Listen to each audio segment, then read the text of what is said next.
साथियों, समय का तकाजा है। ये जो साथी इधर उधर घूम रहे हैं, मेरा उनसे निवेदन है कि चेयर जो खाली पड़ी है इनको भरिए। और अब हमारे राष्ट्रीय अध्यक्ष जी अपनी बात इधर रखने जा रहे हैं। सभी साथियों से मैं एक निवेदन करूंगा कि कृपया इनके संबोधन को अवश्य सुन के जाएं, चाहे कितना ही जरूरी काम हो। हमारी मान सम्मान से और हमारी आज़ादी से बड़ा कोई मसला नहीं हो सकता है।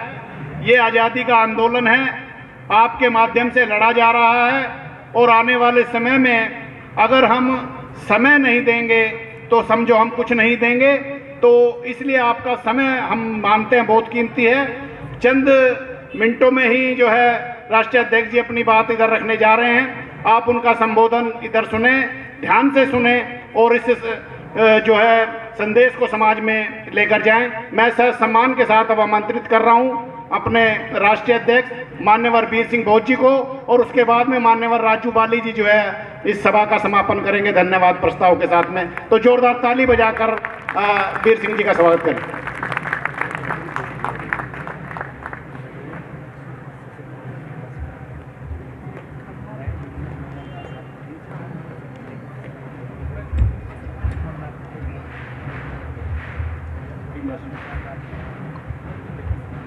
धन्यवाद राजेश जी। सबसे पहले सभी महापुरुषों को नमन करता हूँ। उसके बाद मंच पे हमारे जितने विद्वान वक्तागण बैठे हैं, जो हमारे बुलावे पे इधर आए हैं, इनका भी आभार व्यक्त करता हूँ कि अपनी वाणी से साथियों को उन्होंने संबोधित किया। उसके बाद जिन्होंने यह आयोजन किया है, वजीरपुर की जो टीम है, ये जिम वाली जो टीम है, ये सुरेश भाई जो राम जी, ये जिम वाली जो टीम है सुरेश भाई,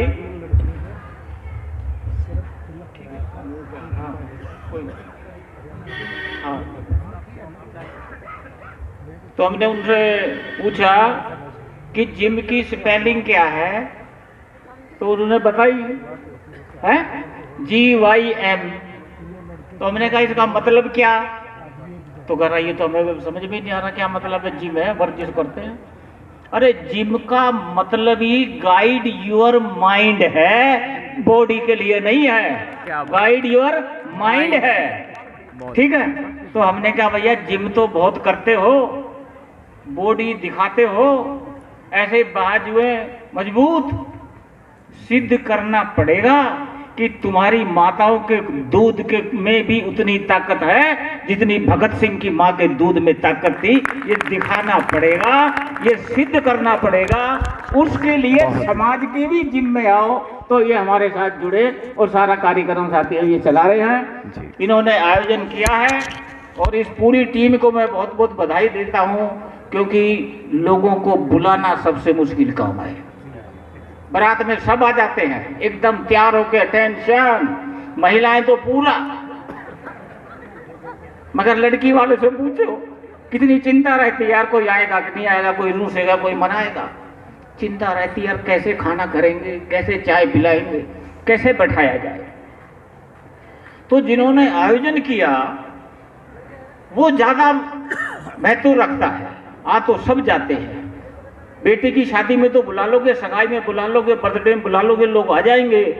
मगर जब सामाजिक काम के लिए बुलाते हैं, जब पूरे समाज की भलाई की लड़ाई के लिए बुलाते हैं, तो लोग फिर बहुत मुश्किल से आते हैं। मगर मैं देखता हूं कि लोग अब आने लगे हैं। ये हमारे लिए सबसे अच्छी बात है, सबसे अच्छी बात है। मगर थोड़ा टाइम लगेगा। मैं डीजीपी साहब से भी निवेदन करूंगा, हरनाम जी से भी, डॉक्टर साहब से भी, थोड़ा टाइम तो लगेगा ना समाज को आने में। एक दफा इसे उठने तो दो, इसकी समझ में आने दो। वो हमारे साथी हैं एक मलके सिंह बहल साहब, इंग्लैंड से आते हैं, कोई शेर बोलते हैं कि नए परिंदों को उड़ने में वक्त तो लगता है और लंबे रास्ते तय करने में वक्त तो लगता है। अरे बड़ी हजारों गांठें अपने जीवन ताने में, लाख करो चतुराई, खुलने में वक्त तो लगता है, वक्त तो लगेगा। मगर ये गाड़ी हमारी पटड़ी पे आ चुकी है, यानी कि देर हो जाए मगर हम सही रोड पे आ गए हैं। अभी तक हम दूसरों की बसों में बैठते रहे, अच्छा नहीं लगता किसी पार्टी का नाम लूं, मगर आगे बात देखते हैं। ये हमारे लोगों का क्या हाल है कि बस खड़ी है कि वे बैठ जाओ, जा रही है, टिकट सबकी बराबर है, बाबा साहब ने टिकट की वैल्यू बराबर कर दी, बराबर है, कितने की, 50 रुपए की, उसमें first class, second class, third class है, तो सबको 50 की टिकट दे रहा है। तो जो ज्यादा पैसे वाले हैं 50 की ले रहे हैं, जो कम वाला वो 50 की ले रहा है। कह रहा जी सीट नंबर, उनका कहीं बैठो, सीट नंबर का कोई दिक्कत नहीं है, कहीं बैठ जाओ। कह रहा यार ये क्या मतलब है? उसने कहा बैठो तो सही, बाद में पता चलेगा, हमारी पार्टी में आ तो जाओ एक बार, बाद में पता चलेगा। बाद में पता चलता है। सब बैठ गए, तो किसी को 50 की टिकट, उसमें ये था 50 की टिकट सबको बराबर नहीं, किसी को 50 की, किसी को 30 को, किसी को 20 की, ऐसे टिकट। तो 20 वाला भी आगे बैठा, 30 वाला भी आगे बैठा, 50 वाला खैर कहां बैठू, वो पीछे बैठा। उसने क्या, ये क्या तुम्हारा सिस्टम है? उनको साहब बस चलने तो दो, देहरादून बस जा रही है, मंसूरी की पढ़ाई चढ़ाई शुरू होती है। अब कंडक्टर सीटी बजाता है 10 किलोमीटर जाने के बाद कि सुनो, जिन्होंने 20 की टिकट दी है, ली है, कृपया उतर जाएं और बस को धक्का लगाएं। हमारे लोग वोट देते रहे और बाद में उतरो और क्या करो, धक्का लगाओ। फिर गाड़ी चली कि अब 30 वाले उतर जाएं और धक्का लगाएं। वो भी उतर के धक्का लगा रहे हैं, और धक्का भी पूरी बस तक लगाओ जब तक ना पहुंच जाए। और पहुंच कौन रहे हैं? वही 50 वाले ही पहुंच रहे हैं वहां पे। हमारे लोग धक्का लगाने में ही लगे हुए हैं। तो हमारा प्रयास है, अगर बस खराब हो जाए, कितने लोग उतरते हैं धक्का लगाने के लिए? वैसे 5-10 उतरते हैं। हरनाम जी, बस जा रही है, धक्का लगाओ, खराब हो गई, कितने लोग उतरते हैं? 10-15। और जब धक्का लगा देते हैं तो पूरी बस चल पड़ती है कि नहीं? सारे लोग पहुंच जाते हैं। समाज में भी हम 10-15 लोग ही इकट्ठा कर रहे हैं कि समाज की बस को धक्का लगाओ, सारी बस पहुंचा दी जाएगी आने वाले समय में। तो सारा कुछ होगा, चिंता ना करो, हम सही रोड पे हैं, आगे पहुंचेंगे। मैं आपकी इजाजत हो तो 15-20 मिनट में लूं, क्योंकि समय हो रहा है, पर क्योंकि जिस काम के लिए ये कार्यक्रम बनाया है, मैं वो आपसे जरूर निवेदन करूंगा। ये जो हमारी बहन बेटियां हैं, जो हमारे बच्चे हैं, ये हमसे उम्मीद रखते हैं कि कोई डायरेक्शन दें। अगर हमारे दादाओं ने हमें फूले जी और बाबा साहब का रास्ता दिखा दिया होता और वहां पकड़ा दिया होता वो पगडंडी, तो आज हम कहां होते। अगर वो नहीं पकड़ा पाए कोई बात नहीं, आज हम पकड़ाएंगे अपने आने वाली जनरेशन को। तो उसकी ये शुरुआत है जो हम इस बिरादरी में कर रहे हैं, और इस बिरादरी को तैयार कर रहे हैं। मैंने वहां भी कहा था, बहुत से लोग कहते रहे तो वाल्मीकियों का संगठन है, तो मैंने स्पष्ट किया ये वाल्मीकियों का ही संगठन नहीं है, ये पूरे SC ST OBC माइनॉरिटी महिलाओं सबका संगठन है। मगर एक नीति रणनीति के तहत हम वाल्मीकि जाति को फोकस कर रहे हैं। और क्यों कर रहे हैं? ये जाति पीछे रह गई, मगर किस लिए तैयार कर रहे हैं? कि उस बड़े आंदोलन के लिए तैयार कर रहे हैं, इसको अलग होने के लिए तैयार नहीं कर रहे। वो फूले साहब बाबा साहब की विचारधारा का जो आंदोलन है, जिसको सब लोग लड़ेंगे, उसमें शरीक होने के लिए इस बिरादरी को तैयार कर रहे हैं, और हमारा कोई उद्देश्य नहीं है। तो साथियों, इसलिए मैं 2-3 बातें आज जरूर निवेदन करूंगा कि बहुत अहम दिन है और बहुत अहम कुछ चर्चाएं हैं जो हम आपके सामने इधर रखना चाहते हैं। अगर वो ना रखी गई तो फिर कोई ज़्यादा हमारा उद्देश्य पूरा नहीं होता है। तो आज एक तो 26 जनवरी का दिन है, ठीक है। ये हमारे लिए सबसे महत्वपूर्ण क्यों है? एक 15 अगस्त है, आजादी का दिन, स्वतंत्रता दिवस कहलाता है। एक 29 नवंबर है, वो संविधान दिवस कहलाता है। और आज 26 जनवरी है, ये गणतंत्र दिवस कहलाता है। इन तीनों में हमारे लिए सबसे महत्वपूर्ण कौन सा है? तो हमारे लिए 26 जनवरी सबसे महत्वपूर्ण है। क्यों है? कि 3000 साल तक हमें इंसान भी नहीं माना, जानवर से भी पीछे थे, गंदा पानी भी नहीं पी सकते थे। 3000 साल के बाद पहली बार हमें इंसान मानकर इंसान वाले अधिकार आज 26 जनवरी को मिलते हैं। इंसान वाले अधिकार सब बराबर, पहली क्लास, फर्स्ट क्लास का भी और फोर्थ क्लास का भी हम नाम नहीं करते, अमीर भी गरीब भी, एक प्लेटफार्म पे बाबा साहब ने ला दिया। और बाबा साहब ने उस समय कहा था, अभी मेरे लोगों को शासक बनने में 25-30 साल लगेंगे, अभी तो पढ़ना ही शुरू हुआ है, पढ़ने तो दो। एक पीढ़ी को 25 साल लगते हैं, 50 साल में तुमने सारा खत्म कर दिया। 50 से 40 साल लगाए, 90 में आरक्षण, प्राइवेट सिस्टम, पढ़ने के बाद आने लगे थे, पढ़ाई भी बंद, नौकरी भी बंद। ये जो गणतंत्र दिवस जहां में इंसान माना, देश का संविधान देने का मतलब है बिना संविधान देश ही नहीं होता।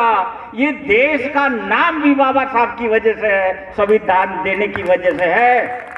और हम सब रहते थे, नागरिक नहीं थे, हमारे को नागरिक भी बनाया तो बाबा साहब ने बनाया। वो 26 जनवरी है, इसलिए हमारे लिए सबसे महत्वपूर्ण दिन है ये 26 जनवरी का। इतना महत्वपूर्ण दिन, और वो आज उसको कितने दिन हो गए, कितने साल हो गए? 75 साल हो गए। 15 अगस्त को पीछे जब 75 साल हुए तो सरकार ने क्या मनाया? अमृत महोत्सव, क्योंकि उनको अमृत मिला। और 90% को अमृत की शुरुआत आज से थी। सरकार अमृत महोत्सव मना रही है क्या? क्योंकि ये 90% को अमृत मिला था। ये झूठ बात है कि समुद्र मंथन हुआ, यही मंथन है विचारों का, उस समय भी सत्ता का, अधिकारों का। वो जो मंथन हुआ, कहते अमृत, ये झूठ है अमृत का। अब इस विषय पर नहीं जाएंगे, हमने कभी चर्चा करी है कि अमृत की कोई आपने शीशी देखी है कहीं पे? अमृत कोई द्रव देखा है कहीं पे किसी ने? अरे जहर की तो देखी है, अमृत की नहीं देखी। अधिकार ही अमृत है।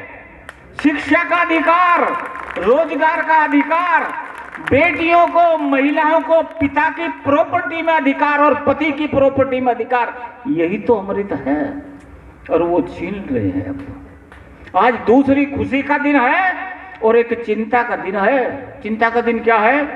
जैसे सुनामी का नाम आपने सुना ना? सुनामी समुद्र में आती है, सुनामी सारा कुछ बहा के ले जाती है। हवा इतनी तेज चलती है, पेड़ पत्ते बड़े बड़े जो वृक्ष हैं उखड़ जाते हैं। वो सुनामी एक तो प्रकृति की वजह से आती है, और एक सुनामी है जिनको शासक या उनके साथी लाते हैं। सुनामी जिसको हम राजनीतिक सुनामी कह सकते हैं, जिसको हम आर्थिक सुनामी कह सकते हैं, जिसको इस देश के चंद लोग इस देश में लाने के लिए तैयार हो गए हैं, वो सुनामी आने वाली है। ये चिंता की बात है जो हम आपके सामने रखना चाहते हैं। यानी कि सारे अधिकारों को लेके बहा ले जाएगी। वो सुनामी की डेट भी मेरे ख्याल से टीवी पे आ गई है, और सुनामी की डेट भी, हाँ ये बता रहे कि 16 अप्रैल सुनामी की डेट है, ध्यान रखना। चुनाव की डेट है। आपकी वोट उस सुनामी को उल्टा करेगी। और आज से हम 100 जगह जाएंगे बस्तियों में। आज से हम 100 बस्तियों में जाएंगे, 100 मंदिरों में जाएंगे, 100 बुद्ध विहारों पे जाएंगे। क्या बताने? सुनामी वो लोग ला रहे हैं सारे अधिकार खत्म होने वाले हैं, सुनामी से कैसे बचा जाए ये चर्चा गली गली और घर घर तक हम लेके जाएंगे, जितनी हमारी क्षमता है वहां तक जाएंगे। हम वाल्मीकि बस्तियों में जाएंगे, रविदास बस्तियों में जाएंगे, बुद्ध विहारों पे जाएंगे, और यहां तक हम गुरुद्वारों में भी जाएंगे, मजहबी सिखों के पास भी जाएंगे, हम ईसाइयों के पास भी जाएंगे, ईसाइयों की बस्तियों में भी जाएंगे, हम मुसलमानों के पास भी जाएंगे और मस्जिदों के अंदर भी जाएंगे, ये सुनामी की चर्चा करने के लिए, क्योंकि ये पूरा एक ही वर्ग है जिसको सुनामी की बात हमें बतानी पड़ेगी। कैसे आ रही है सुनामी? अरे जो संविधान है ये 4 पिलर पे खड़ा है लोकतंत्र पर, और लोकतंत्र पहला संसदीय लोकतंत्र। संसद की क्या हालत है? कोई बोल सकता है संसद में? तो वो पिलर धराशायी हो रहा है, संविधान तो खत्म होगा। ये सुनामी की 1-2 बात में निवेदन कर रहा हूं आपसे। जब लोकतंत्र में संसदीय लोकतंत्र है इंडिया का, वही खत्म होगा यदि कि संसद में जो गरीबों की, मजबूरों की, मजदूरों की बात रखने के लिए हर एमपी एमएलए सरकार से पूछ सकता है, वो जगह संसद तो है ही, वहां उसको पूछने नहीं दिया जाएगा, उनकी यस। और फिर लोकतंत्र में विपक्ष का नेता सबसे मुख्य है, पब्लिक की बात मुख्य विपक्ष का नेता रखता है या दूसरी पार्टियां रखती हैं। आज कोई संसद में विपक्ष का नेता बोलता है, दूसरी पार्टियां बोलती हैं, तो क्या हो रहा है ना, बाहर संसद से। ये सुनामी बता रहा हूं मैं आपको दिख रही है या नहीं दिख रही? क्यों कि हम अभी पेट के लिए पढ़े हैं, अभी हम दिमाग और मान सम्मान के लिए नहीं पढ़े हैं, अभी हम पेट के लिए पढ़े हैं। अभी तो होश ही आया था कि अभी सारे अधिकार छीने जा रहे हैं, मगर लोगों को तैयार करना पड़ेगा, जगाना पड़ेगा। तो संसदीय लोकतंत्र खत्म, विपक्ष बोले तो बाहर है। और तीसरा, जो उनकी कार्यपालिका है, मंत्रिमंडल है, और जिसमें अधिकारी है, जिसकी हरनाम जी ने बात करी कि सीधा आईएएस एक तरफ बैठा रहे, ज्वाइंट सेक्रेटरी सीधा अपॉइंट, कोई आईएएस की डिग्री नहीं, उनका भाई सीधा अपॉइंट। और क्या हो रहा है वहां मंत्रालय में कि सारे मंत्री, जो सारा डिपार्टमेंट है, वो अब सेक्रेटरी को या दूसरे को रिपोर्ट नहीं करेगा, उस ज्वाइंट सेक्रेटरी को कर रहा है, बोलिए, और वो सीधा पीएम को कर रहा है आपका मंत्रालय एक तरफ। यानी कि कार्यपालिका जिन्होंने खत्म कर दी, संसदीय लोकतंत्र खत्म कर दिया, विपक्ष खत्म कर दिया, अरे आपकी बात कौन उठाएगा? कौन कहेगा कि मणिपुर में हमारी बहन बेटियों के साथ इतने जुल्म और अत्याचारों हैं कि चर्चा भी नहीं कर सकते? कौन उठाएगा? जो उठाने की जगह है वहां पे बोलने नहीं दिया जाता। 50% महिलाओं की आबादी, महिलाओं को भी होश नहीं है कि हम उनकी लड़ाई लड़ रहे हैं। अगर महिलाएं आगे नहीं आई अपनी लड़ाई के लिए तो रिजल्ट आने वाला नहीं है, आना होगा। तो ये हाल है विपक्ष का, कार्यपालिका का। अब आ जाओ न्यायपालिका, देखिए कितनी अच्छी न्यायपालिका है, कैसे कैसे डिसीजन आ रहे हैं? अंबानी अडानी के अगेंस्ट जो भी कार्रवाई होगी, नो। और राफेल वहां से फ्रांस के अभी आ रहे हैं प्रधानमंत्री सर, वहां से जो खरीदे राफेल कि भैया इसकी कीमत बताओ, तुमने तो 10 गुनी पेमेंट में ले ली, हम तो कम में डिसाइड करा था। तो क्या हुआ? अभी जज बैठे हैं सुप्रीम कोर्ट के, क्या कह रहे उसकी तरफ कि कोई बात नहीं, बंद लिफाफे में दे दो। और क्या डिसीजन ले रहे हैं कि ये देश की सुरक्षा के हित में नहीं है, इसलिए बता नहीं सकते। कोर्ट, सुप्रीम कोर्ट का हाल बता रहा हूं मैं आपको। राम मंदिर का डिसीजन क्या प्रमाण के आधार पे आया है? क्या तथ्यों के आधार पे आया है? क्या नीचे पुरातत्व में जो निकले हैं चिन्ह, पत्थर, शिलालेख वगैरह उनके आधार पे आया है क्या? नो। किस आधार पे आया है? आस्था के आधार पर निर्णय दिया है। देखिए कि लोगों की आस्था है कि राम यहां पैदा हुआ, इसलिए ये निर्णय हम दे रहे हैं। सुप्रीम कोर्ट में आपके लिए बता रहा हूं क्या हाल हुआ। हाँ वो तो छोड़ी, राज्यसभा का मेंबर उनको इनाम मिल गया है, क्योंकि सुप्रीम कोर्ट की बात भी करोगे तो लोगों को दिक्कत होती है, केस कर देंगे इनके ऊपर। हर एक पूरे देश में डर का माहौल है। अरे कब बोलोगे? मरना तो निश्चित है एक दिन हर एक को, आज नहीं तो कल।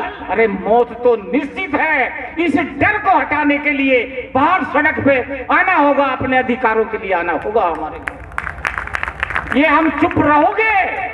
अगर सभी चुप हो गए, अरे तो कौन हमारे भाइयों के लिए बोलेगा? ये तो बताओ, कब बोलोगे?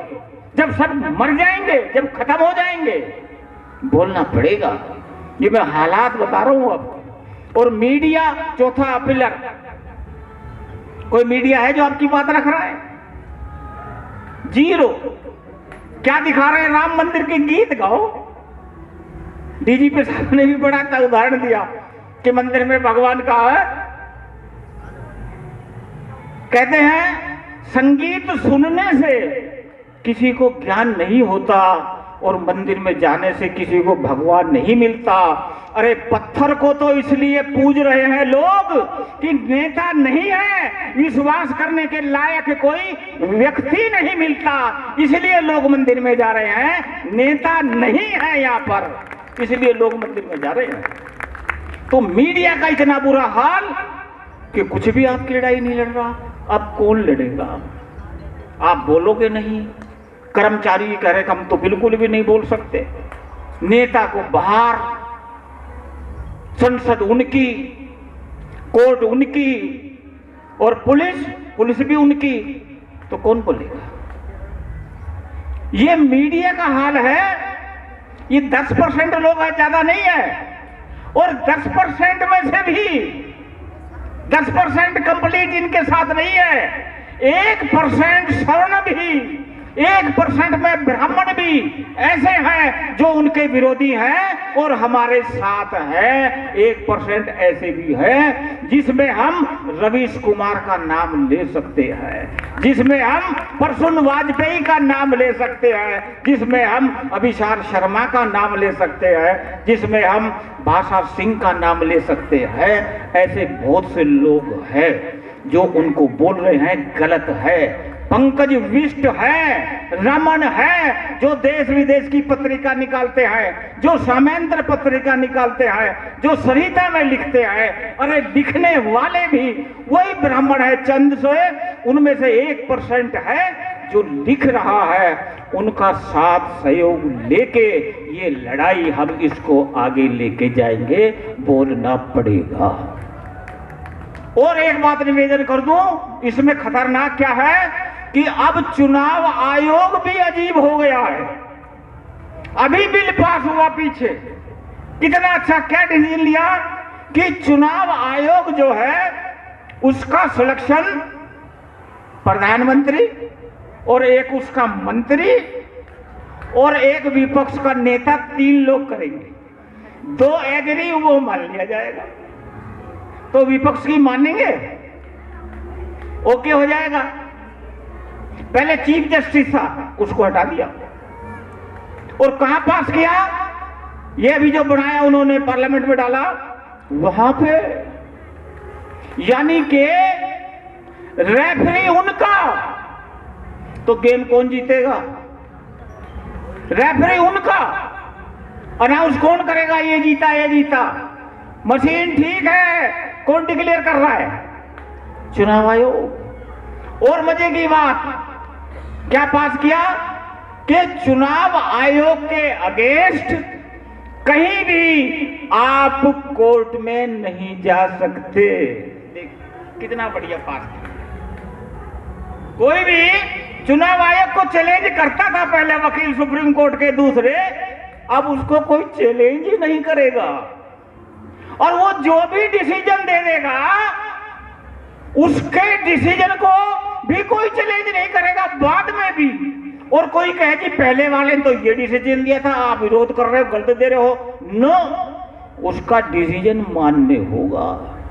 आपकी वोट ज्यादा है, ईवीएम मशीन उनके हाथ में है, विपक्ष को बोलने नहीं दिया जा रहा। हमारे मंत्रियों को, हमारे एमएलए एमपीओ को जिन्होंने गुलाम बना के रखा हुआ है, अरे उनके दिमाग में आपके विकास उत्थान की कितनी योजना हो सकती है, कल्पना कर लो। जो हमारे एमपी एमएलए को गुलाम बना के रखे हुए हैं, उनको बोलने नहीं दे रहे, तो आपके हित के लिए डिसीजन लेंगे? तो संसद में विपक्ष के नेता की हालत, कार्यपालिका उनकी, न्यायपालिका में वो कर रहे हैं पूरी छेड़छाड़, और खबर पालिका मीडिया उनका, और रही सही कसर जो थोड़ी बहुत थी चुनाव आयोग की, वो उन्होंने पास करवा लिया है। ये हाल है अभी। तो अब हम क्या करेंगे? कोई रास्ता है? तो रास्ता है, किससे पूछें? अरे फूले साहब को पढ़ो, बाबा साहब को पढ़ो, वो रास्ता बता रहे हैं जिसकी हम चर्चा करना चाह रहे हैं। आज से सोच के जा रहे हैं, ये रास्ता वो बता रहे हैं। कौन फूले साहब, कौन बाबा साहब, क्या बता रहे हैं? अरे जब सरकार विरोधी हो जाए, समाज के पास चले जाना।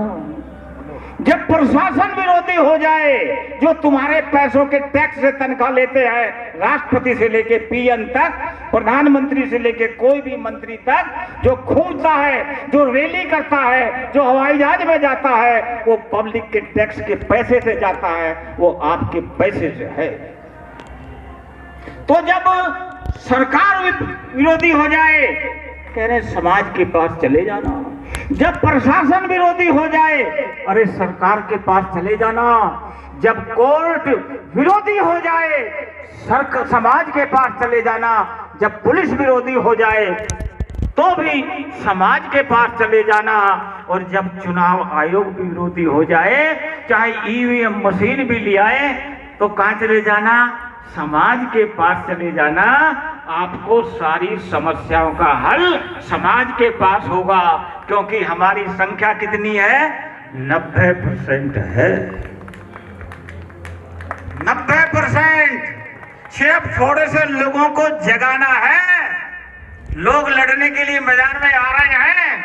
वो 10% को, जो सब कुछ अपने बाप दादाओं की जागीर मान के बैठे हैं, जिसके लिए बाबा साहब ने 25 नवंबर को संविधान देते हुए चेतना दी थी, चुनौती दी थी कि एक ही वर्ग का शासन नहीं रहना चाहिए, वरना वो वर्ग अपनी ही जो दादा लाई मान लेगा कि हम ही रहेंगे सत्ता में, और जो सत्ता में नहीं आएंगे वो बेचारे भूल ही जाएंगे हम सत्ता में कैसे आए। वो हो रहा है।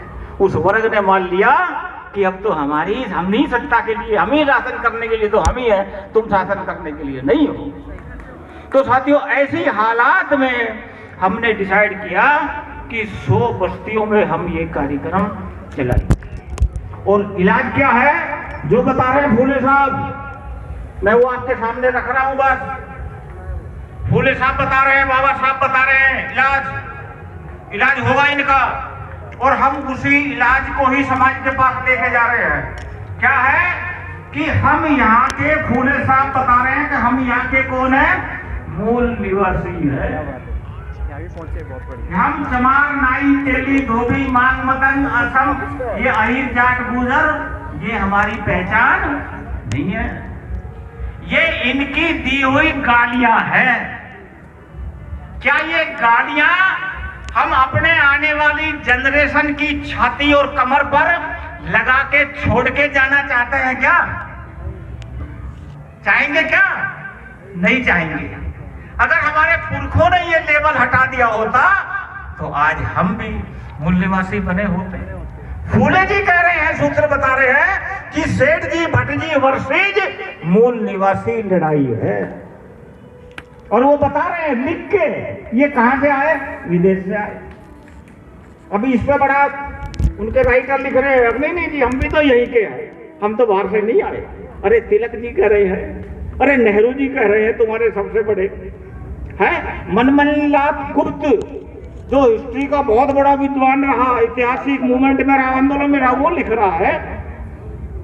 आर्य समाजी का तुम्हारा सबसे बड़े गुरु महाराज वो लिख रहे हैं। हम बाहर से आए, अब तुम करोगे नहीं, क्योंकि यहाँ पे मूल निवासियों का इश्यू चला दिया, अब उनको दिक्कत हो रही है।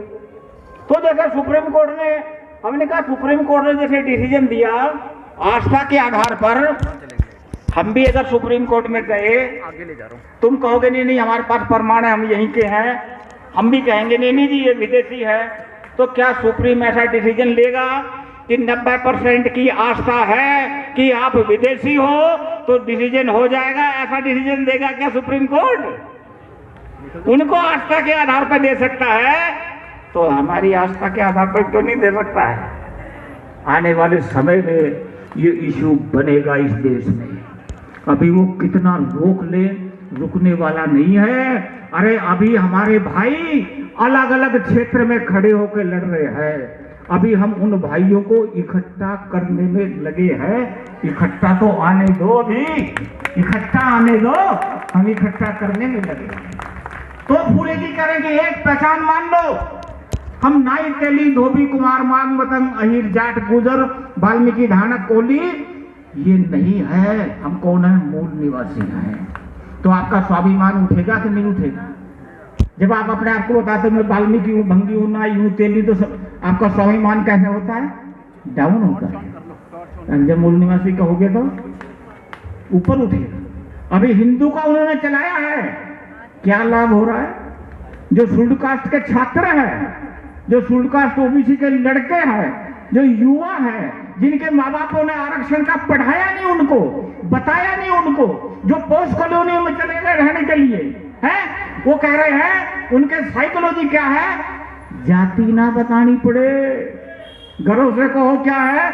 हिंदू है, इसलिए वो आगे आ गए हैं। वो दिन दूर नहीं जब हमारे लोग भी कहेंगे कि हम मूल निवासी हैं, इससे भी जाति परमानेंट खत्म होगी। हम वो समाज के सामने लाना चाहते हैं। तो जब मूल निवासी पहचान होगी, मूल निवासी संस्कृति होगी, मूल निवासी संस्कार होंगे, कोई ब्राह्मण हमारा किसी भी संस्कार में शामिल नहीं होगा। हम उनको मित्र के नाते दावत में आमंत्रित कर सकते हैं, शादी में आमंत्रित कर सकते हैं, खाने पे आमंत्रित कर सकते हो, मगर संस्कार हमारे ये लल्लू नाथ भी बैठे हैं, बहुत बड़े सत्संग वाले हैं, इधर साधु हमारे बैठे थे, हम इनसे ही करवाएंगे सारे संस्कार। हमारे मूल निवासी संस्कार होंगे, पहचान हमारी मूल निवासी, संस्कृति हमारी, संस्कार हमारे, और विचारधारा हमारी होगी। ये विचारधारा ब्राह्मणी विचारधारा है, जो कहती है ये सवर्ण है, ये शूद्र है, ये अछूत है, ये महिलाएं हैं, ये अति पिछड़े हैं, ये आदिवासी है। ये उनकी विचारधारा है, हमारी विचारधारा है। हम मूल निवासी है, हम एक हड्डी एक खून के लोग हैं और हम सब बराबर हैं। ये फूले जी हमारे को बताते हैं। तो ये सारा जब हो जाएगा देश में तो 90% समाज बन जाएगा। जब 90% समाज बन जाएगा तो गांव के पंच से लेके पार्लियामेंट के पीएम तक कौन होगा? पार्टियां किसकी होंगी? मैं आपको उदाहरण दे रहा हूं, 1911 से पहले हिंदू नहीं था उनका पास। जनगणना शुरू हुई 1911 में, जो जनगणना उससे पहले से हो रही थी, जो 11 में हुई, हिंदू घट गए। क्यों घट गए? ईसाई बन रहे थे, मुस्लिम बन रहे थे, सिख बन रहे थे, उनकी जनसंख्या बढ़ रही थी। 9 और 6 के बीच में मुसलमानों को आरक्षण मिल गया, मुसलमानों ने इशू उठा दिया। क्या अंग्रेजों से इनको ज्यादा दे रहे हो आप हिंदुओं को? ये ज्यादा संख्या में नहीं है। उन्होंने कहा क्यों नहीं है ज्यादा संख्या में? तो ज्यादा है। उन्होंने कहा नहीं, इसमें जो सवर्ण है, जो शूद्र है, जो अछूत है, जो आदिवासी है, वो सब अलग अलग है, एक दूसरे के यहाँ आते भी नहीं है, खाते भी नहीं है, पीते भी नहीं है, ये एक नहीं है। ये केवल 10% लोग हैं। अगर 10% लोग हैं तो इनको 10% ही शासन प्रशासन में हिस्सा मिलना चाहिए। ये उस समय मुस्लिमों ने उठा दिया इशू। किनके सामने? जो वहां का उस समय जनगणना का अधिकारी था उस समय, ये रिटर्न है उनने दिया कि तो 10% है, आप इनको ज्यादा क्यों काउंट कर रहे हो। उनने जब देखा इशू हुआ, तब ये ब्राह्मण इकट्ठे हुए, तब आर्य समाजी, तब दूसरे ब्राह्मण, तब तीसरे ब्राह्मण, जब द्विवेदी चतुर्वेदी कितने वेदी हैं सारे के सारे, उनने कहा इनको हिंदू बनाओ। और क्या कहा, आप जनगणना हो रही है, जनगणना में आपने हिंदू लिखवाना है। वहां से शुरू होता है हमारा। मैं क्यों चर्चा कर रहा हूं, इसलिए चर्चा कर रहा हूं, उन्होंने हिंदू शब्द लिया किस लिए कि शासक बनना है।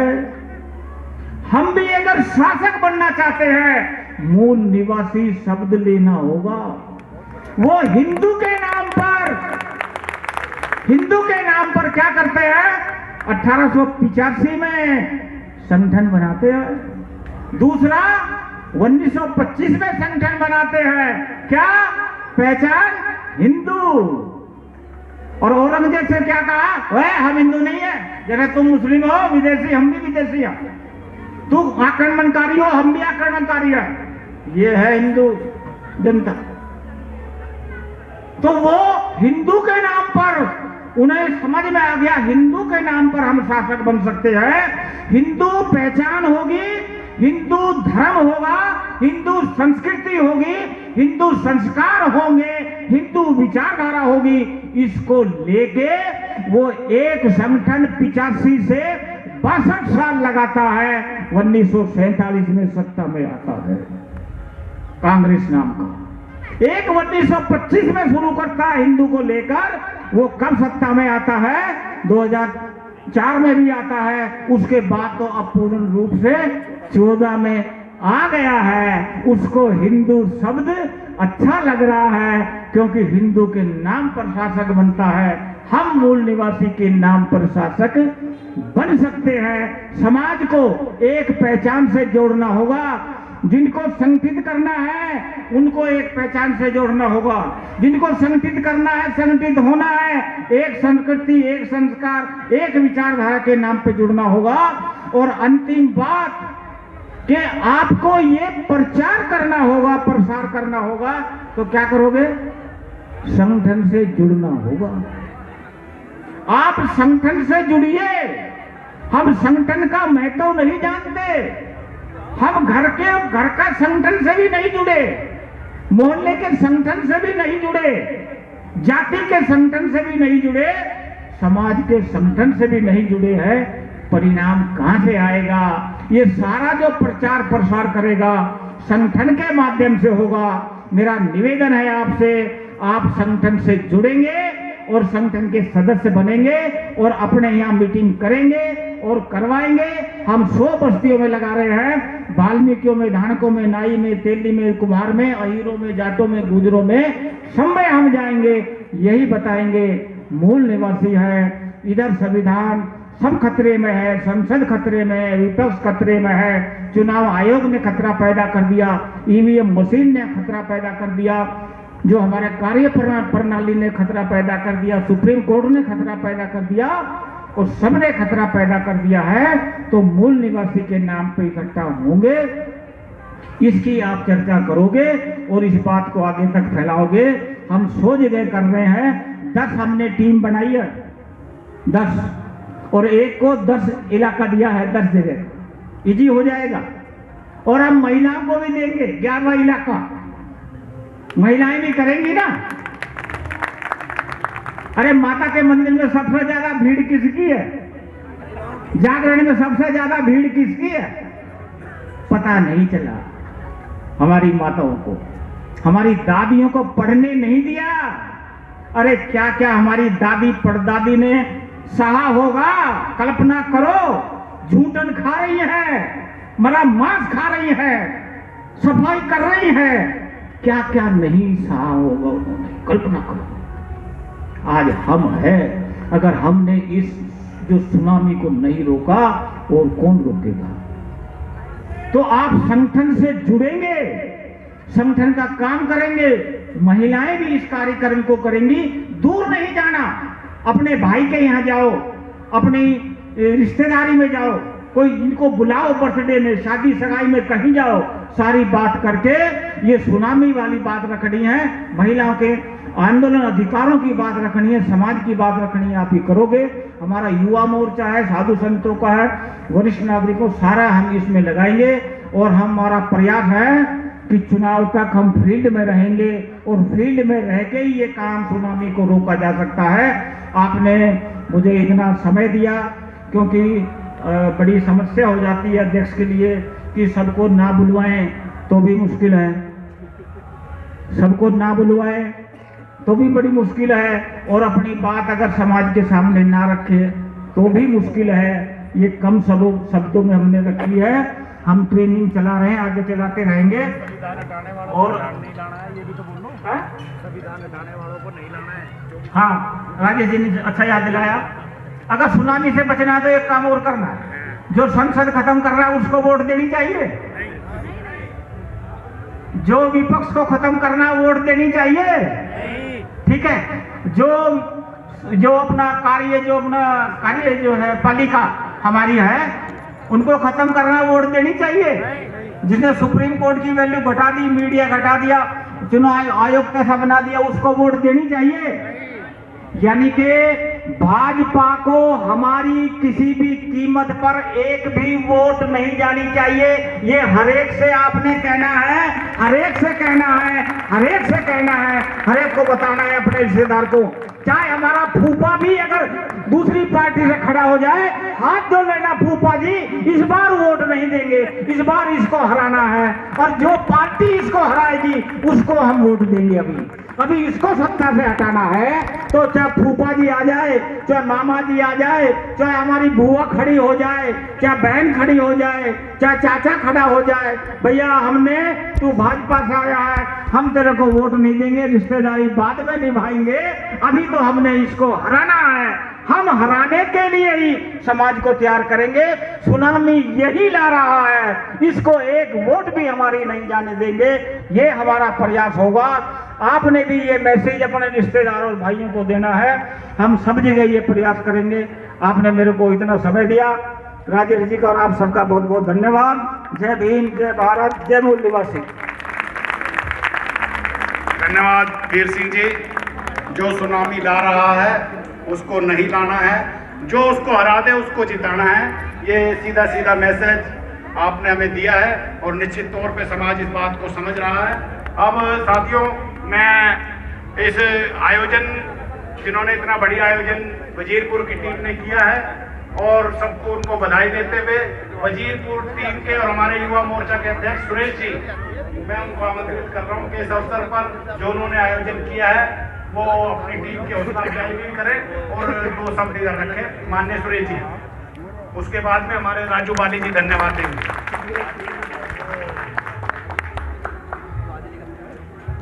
सभी को जय भीम।